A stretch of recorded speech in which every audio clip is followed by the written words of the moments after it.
सारे लोग चैंग की बुराई कर रहे होते हैं, एम्प्लॉय लोग, के भाई जो चैंग है ना उसने अपने कनेक्शन यूज़ करे हैं और वो बिल्कुल भी ना इस सीट के काबिल नहीं है। चैंग ये सब सुन लेती है, दुखी हो जाती है और वो स्टेयर्स पर बैठ जाती है।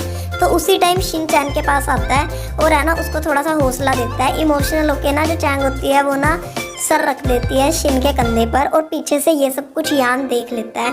यान की इतने गंदे वाली जन जाती है ना कि यान वहाँ से भाग जाता है लिटरली, कि रोने जैसी शक्ल हो जाती है उसकी। और है ना जो यहाँ पर चैंग होती है वो देखती है कि एक लड़की जो है ना अपना बैग छुपा रही है और वो बिल्कुल चोर जैसी दिख रही होती है।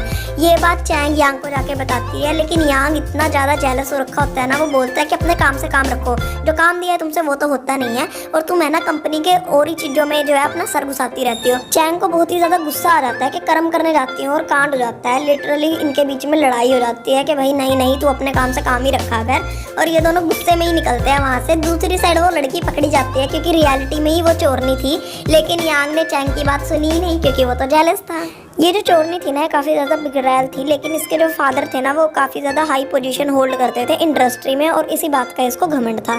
तो यहाँ पर बाकी एम्प्लॉय को बहुत डांट पड़ रही होती है कि तुमने ऐसे क्यों करा, तुम तो उनको जानती भी नहीं हो, ये हमारी कंपनी के लिए बहुत घातक होगा।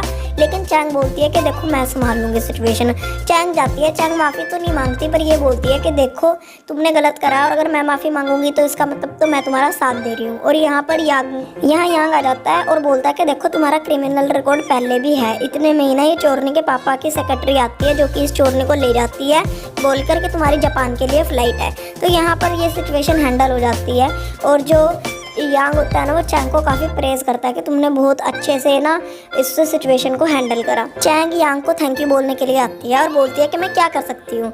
तो यांग बोलता है कि एक काम करो, जो तुम उस लॉयर के साथ कर रही थी ना वही करो, यानी कि मेरे कंधे पर सर रखो आराम से।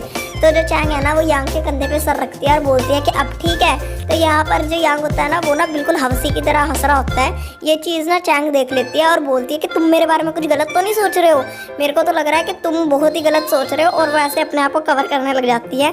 तो यहाँ पर यांग बोलता है कि ऐसा कुछ भी नहीं है, ठीक है ना, और ना ही मैं ऐसा हूँ। अब सारे एम्प्लॉय लोगों ने ना चैंग को एक्सेप्ट कर लिया था कि ठीक है तुम हमारी स्टोर मैनेजर हो, क्योंकि वो सिचुएशंस को बहुत अच्छे से हैंडल कर लेती थी। तो यहाँ पर चैंग है ना फ़ोन में एक मैसेज डालती है सबके ग्रुप में कि देखो कल है ना मीटिंग है और सब एम्प्लॉय को कोई ना कोई आइडिया लेकर आना है सेल्स बढ़ाने के लिए, भले ही तुम मुझको स्टोर मैनेजर मानो या ना मानो, पर ये तो तुमको करना ही पड़ेगा।